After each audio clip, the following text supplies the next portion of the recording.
Kayak kenapa ada anak terus yang mati kayak. Padahal desa itu tertutup dan 4 hari terus menerus melahirkan di saat dua tokoh utama kita lagi ada di situ gitu kan. Dan kalau Perempuan Tanah Jahanam walaupun kita suka tapi masih ada beberapa hal yang mengganjal. The Talkies, ngomongin film Bersama Bayu dan Edoy. Selamat datang di The Talkies bersama Bayu. Edoy, episode ini kita ngomongin hasil FFI 2020 kemarin ya. Ya, gimana Doy? Oke, kategori, kan kita waktu di episode nominasi itu bahas 6 kategori kan? Iya. Oke, jadi kita recap ya. Dari 6 kategori. Yang pertama, pemeran pendukung perempuan terbaik. Nah, yang menang kan Christine Hakim. Oke, sesuai tebakan dulu ya? Iya, jadi kan waktu itu kita, ini mungkin penghormatan untuk almarhumah Ria Irawan. Tapi menurut gue Christine Hakim terlalu kuat memang di PTJ kan. Dia bertransformasi yang sampai segitunya gitu. Maksud gue nggak terlalu banyak makeup, tapi dia bisa berubah jadi orang yang beda gitu kan. Jadi keren lagi ya. Maksudnya ya, maksud gue sampai keinginan untuk memberikan penghormatan terakhir aja tuh masih bisa dikalahkan. Gitu. Tapi almarhumah kan udah pernah menang juga ya. Selamat Tinggal Janet tahun 88 gitu. Dan Christine Hakim berarti menjadi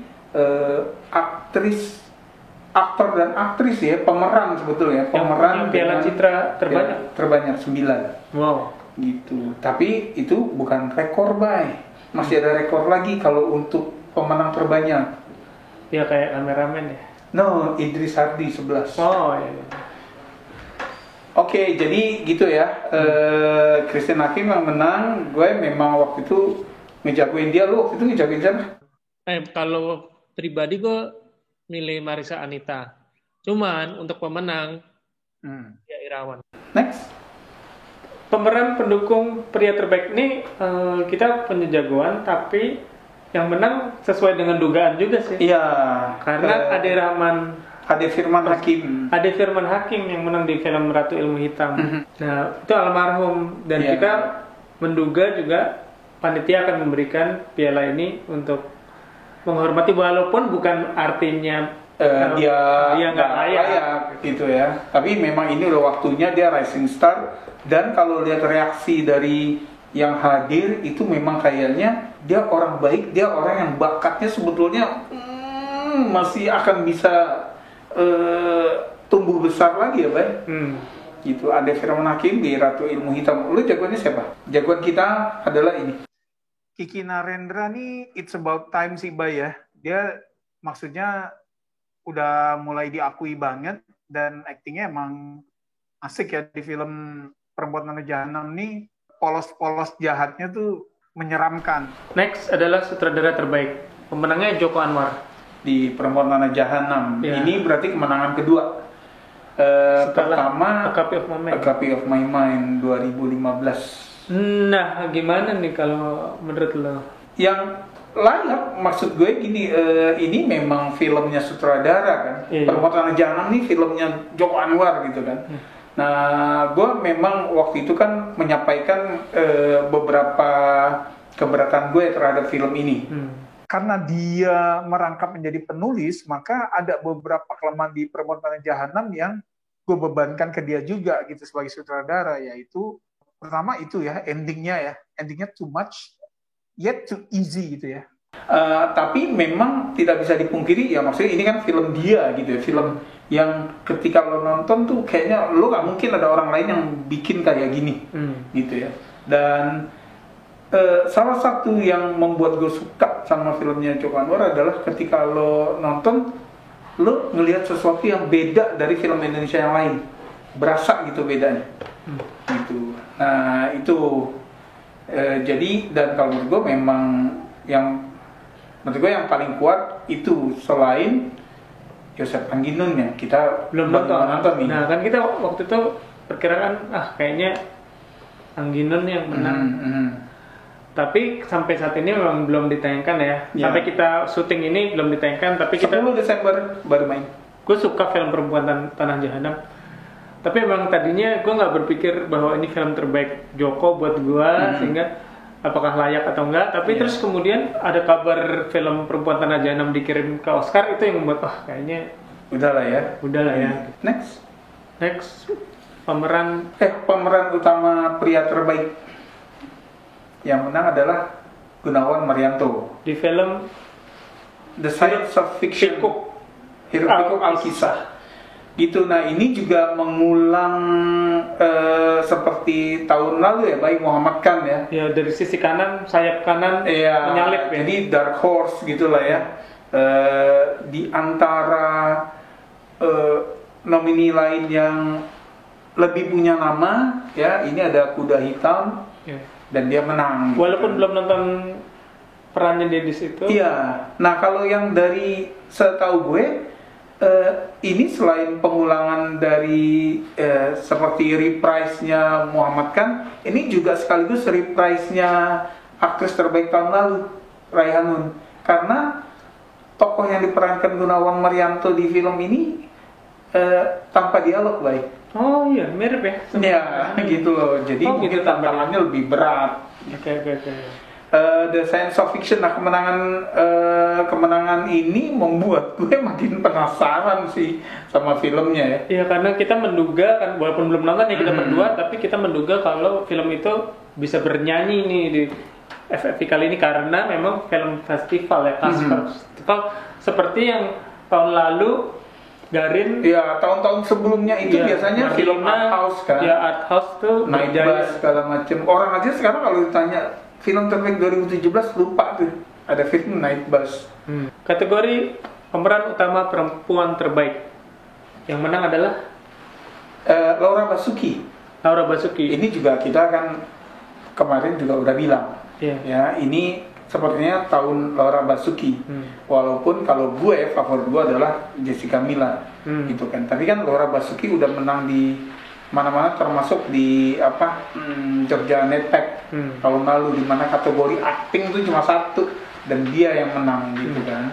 Emang actingnya bagus sebagai Susi Susanti ya. Dan ini Piala Citra kedua setelah 3 hari 2 Cinta Set. Gue lupa itu film tahun 2010 soalnya. Film dimana Laura dan Reza Dian, teman mainnya di film itu sama-sama menang. Lo sepakat? Gue sepakat, walaupun tadinya gue berharap Putri Ayudhya di film Mudik, tapi ya mungkin masih panjang perjalanan. Iya. Nah, sebelum kita masuk ke kategori film terbaik nih, ada kategori lain yang menarik nggak? Ya, kalau menurut gue, nah tahun lalu ketika kita bahas FFI tahun lalu, kita sempat bilang bahwa tahun ini Ical Tanjung bakal masuk nominasi lagi, dijamin. Akhirnya menang. Dan menang. Dia berarti menang 2 kali berturut-turut ya. Tahun lalu dia menang lewat Gundala. Dan kalau menurut gue memang kayak ya belum ada yang ngalahin lah ya saat ini gitu. Maksudnya lo lihat dia tidak cuma sekedar film horor Indonesia tuh cenderung menang di gelap aja udah kan gitu ya. Lo nggak bisa ngeliat detailnya. Di Perempuan Tanah Jahanam selain detail, ambience juga kan, gitu ya. Dan apalagi kalau sempat lihat the making of-nya, ada yang beberapa yang memang dari maksudnya dari obor, bukan lighting konvensional produksi film gitu. Gitu sih. Dan Ical Tanjung menang. Terus kalau menurut gue yang menarik juga lagu terbaik Ardhito Pramono. Nah, nanti kita cerita tentang jadi kalau menurut gue ya memang ini mungkin tahunnya dia aja ya, terlepas dari setuju atau enggak. Nah, lagunya enak sih. Berarti film terbaik. Dan pemenangnya Perempuan Tanah Jahanam. Ya itu di atas kertas sih memang kayaknya otomatis dia pertama. Jumlah nominasi yang diterima nih kan rekor ya, 17. Maksud gue akan jadi sebuah kekalahan yang amat fantastis apabila dia kalah, gitu kan. Nah, kedua, film ini kan udah dikirim untuk Oscar ya, tahun depan gitu ya. Jadi kayak udah itu ya. Spoiler sebetulnya. Tapi kan penelitiannya beda ya dan nggak harus ya sebetulnya. Mungkin beda, tapi kan kayaknya inner circle gitu loh. Jadi ya gitulah. Kalau menurut gue sih, ya wes gitu dari segala. Karena kan emang kita berdua suka ya film-film itu. Perempuan Tanah Jahanam. Tapi adegan pembukanya tuh. Ya, gue terkesan banget. Ya itu sepertinya opening scene terbaik film Indonesia yang gue inget gitu ya. Ya bahkan gue ngeliat beberapa orang asing nih yang udah nonton di Shudder memuji opening itu. Iya, itu tegangnya minta ampun gitu ya. Dan dia set the tone gitu ya. Oke. Gitu. Cuman emang walaupun filmnya bagus, tadinya gue nggak berpikir itu filmnya Joko Anwar yang akan memenangkan film terbaik Piala Citra. Iya. Gitu, karena bagi gue ya ada film Joko Anwar yang mungkin Copy of My Mind gue lebih suka daripada. Tapi akan melanjutkan tradisi film art house ya waktu itu kalau dia menang. Nah ini kan film ketiganya Joko Anwar yang masuk nominasi film terbaik setelah Copy of My Mind sama Pengabdi Setan. Nah gue sebetulnya prefer Pengabdi Setan gitu ya.